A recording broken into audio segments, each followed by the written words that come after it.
Breaking news చూస్తున్నాం. కాంగ్రెస్ నేతలు ఇవాళ గవర్నర్ తో భేటీ కానున్నారు. మధ్యాహ్నం 12:30 రాజ్భవన్ లో సమావేశం కానున్నారు. తమిళసైని రేవంత్ రెడ్డి బృందం కలవనుంది. ఇక టీఎస్పీఎస్సీ పేపర్ లీక్ పై కాంగ్రెస్ నేతలు ఫిర్యాదు చేయనున్నారు. దీనిపై మరింత సమాచారాన్ని మా ప్రతినిధి హరీష్ లైవ్ ద్వారా అందిస్తారు. హరీష్, చెప్పండి.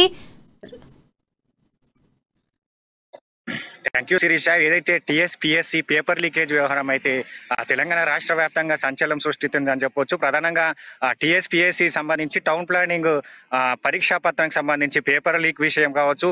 అంటే ఈ టౌన్ ప్లానింగ్ పరీక్షా పత్రం లీకేజ్ విషయంతో వెలుగులోకి వచ్చిన టీఎస్పీఎస్సీ ఉదంతం అంతా అంటే గతంలో అంటే 2017 నుంచి టీఎస్పీఎస్సీలో జరిగిన ఇలాంటి ప్రశ్న పత్రాలు లీకేజ్ అయినాయి. ఇంత ముందుకు అంటే భవిష్యత్తులో అంటే మొన్న టౌన్ ప్లానింగ్ పరీక్షతో పాటు జూనియర్ లెక్చరర్ అలాగే భవిష్యత్తులో ఎలాంటి పరీక్షలు నిర్వహించే పరీక్షా పత్రాలు ఏదైతే అవుట్ సోర్సింగ్ ఎంప్లాయీ ఏదైతే సెక్రటరీ పిఏ ప్రవీణ్ కుమార్ దగ్గర ఉన్నాయి, అలాగే అవుట్ సోర్సింగ్ ఎంప్లాయీ రాజశేఖర్ తో పాటు అలాగే అక్కడ పనిచేసే శంకరమ్మ కూడా ఈ విషయంలో కొనసాగుతుంది. ప్రధానంగా ఈ టీఎస్పీఎస్సీ పేపర్ లీకేజ్ వ్యవహారం పైన కూడా ఇప్పటికీ 9 మందిని అయితే విచారణ కొనసాగుంది. దీనిపైన కూడా హైకోర్టులో కూడా నిన్న వాదనలు కొనసాగి ఏదైతే తెలంగాణ జరిగిన పేపర్ లీకేజ్ వ్యవహారం పైన కూడా సిట్టింగ్ జడ్జితో సిట్టింగ్ జడ్జి లేదా సిబిఐ తో కూడా విచారణ జరిపించాలని తెలంగాణ కాంగ్రెస్ ఎన్ఎస్యుఐ ప్రెసిడెంట్ బలమూరు వెంకట అలాగే కాంగ్రెస్ అదైతే హైకోర్టుకు పిల్ చేయడం జరిగింది. దీనిపైన కూడా నిన్న వాదనలు కొనసాగి ఈ వాదనలో కూడా ఏదైతే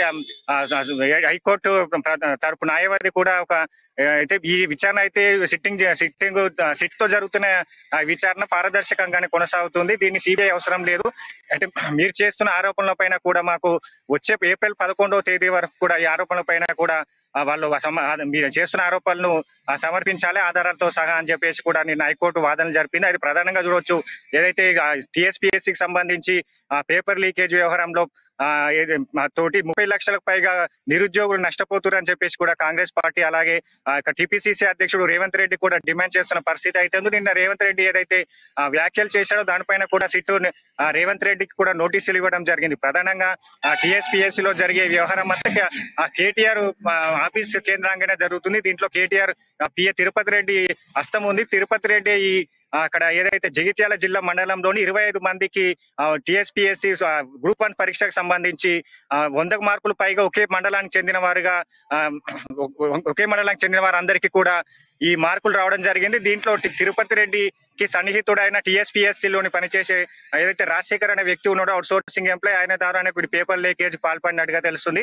అంటే దీనిపైన కూడా పూర్తి స్థాయిలో ఒక పారదర్శకంగా కూడా విచారణ జరిపించాలని కూడా కాంగ్రెస్ పార్టీ పట్టుపడుతున్న పరిస్థితి అయితే ఉంది. అంటే నిన్న జరిగిన వాదనలు కూడా చూస్తే ఇక్కడ ఏదైతే కేటీఆర్ పైన చేసిన ఆరోపణల పైన ఆధారాలతో సహా మీరు ఏప్రిల్ 11వ తేదీలో హైకోర్టుకు రావాలి, హైకోర్టుకు వచ్చి వాదనలు వినిపించాలి, హైకోర్టుకు ఆధారాలు సమర్పించాలి, సిట్ కు ఆధారాలు సమర్పించాలని చెప్పేసి కూడా హైకోర్టు చెప్పిన పరిస్థితి అయితే కనిపిస్తుంది. ప్రధానంగా కాంగ్రెస్ పార్టీ ఏదైతే సిబిఐ తోని లేదా సిట్టింగ్ జడ్జి తోని కూడా ఈ టీఎస్పీఎస్సీకి సంబంధించిన వ్యవహారం పైన కూడా విచారణ జరిపించాలి. దీంట్లో ఇంకా చాలా వరకు ఏదైతే ఇంకా ఈ పేపర్ లీకేజ్ వ్యవహారంలో ఇంకా గతంలో కావచ్చు ఇప్పుడు కావచ్చు అంటే ఈ వ్యవహారం అయితే ఏదైతే బీఆర్ఎస్ పార్టీ లేదా కేటీఆర్ కు సన్నిహితంగా ఉండే వ్యక్తులే వాళ్ళు పాల్పడుతున్నారని ప్రధాన డిమాండ్ తో కాంగ్రెస్ పార్టీ ముందుకెళ్తుంది. దీనిపైన కూడా ఇప్పటికే 30 లక్షల మంది విద్యార్థులు నిరుద్యోగులు నష్టపోతున్నారు. వాళ్ళు ఏదైతే కోచింగ్లు అనే పేరుతో కూడా ఇప్పటికే కాలయాపన చేస్తున్నారు. మరి దీంట్లో ఏదైతే చదువుకొని పాస్ అయ్యి రియల్ గా పేపర్ లీకేజ్ కి అవసరం లేకుండా వాళ్ళు వ్యక్తిగతంగా కూడా ఒక కాలేజీలో హాస్టల్లో ఉంటూ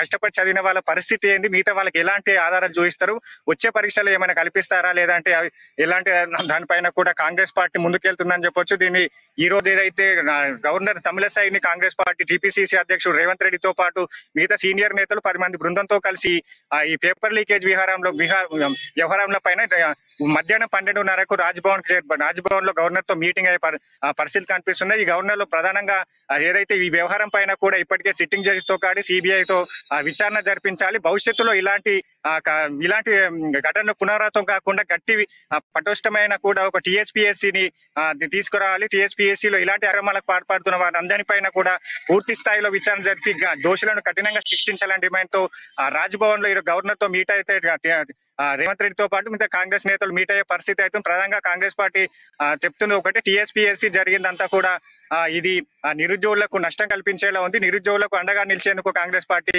దీని ఉద్యమంలో తీసుకుంటాం. భవిష్యత్తులో దీంట్లో దోషులను కఠినంగా శిక్షించే వరకు కూడా వదిలే ప్రసక్తి లేదని చెప్పేసి కూడా కాంగ్రెస్ పార్టీ చెప్తున్న పరిస్థితి అయితే కనిపిస్తుంది. శిరీష.